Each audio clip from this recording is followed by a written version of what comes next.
It is true that we do face common issues with Russia, just as with any other meaningful and important country in the world.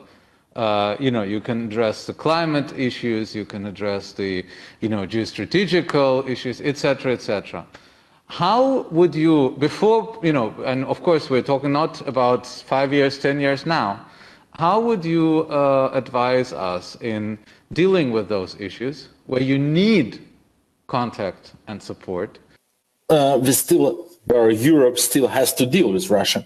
Well, there is one thing that I think everyone has to keep in mind, that Russia has now elected a public and blatant lie to be the core and the heart of its foreign policy, and that Russia disrespects its international obligations. So, for instance, once again, Russia is member of the Council of Europe. Russia is obliged to comply with the rulings of the European Court of Human Rights, but the very case Navalny shows that Russia doesn't, and does it very publicly. So they just really laugh into the face to the Council of Europe and the Committee of Ministers of Council of Europe. Minister Lavrov opens his mouth, he always lies. They don't respect facts, they don't respect the international obligation.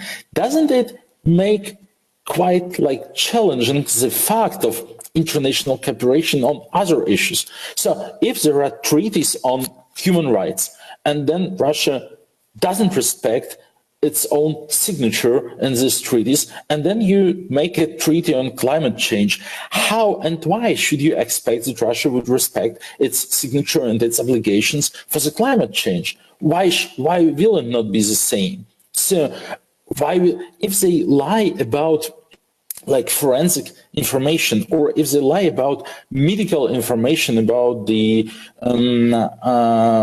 medical analysis of blood samples of Mr. Navalny, why wouldn't they lie in the same way about the Sputnik V COVID vaccine? So it's when they have chosen to lie on important issues and disrespect their obligations, this should be kept in mind, that this kind of nullifies all other statements and obligations that Russia takes on other issues. And I think the proper approach to what Putin's government is now saying is to be, I'm not calling to stop any contacts, but there should be no presumption of goodwill in what Russia does now on international relations. It's just, I'm sorry, I'm not a diplomat. I'm a mathematician by training, by education. And for me, it's just a pure logical thing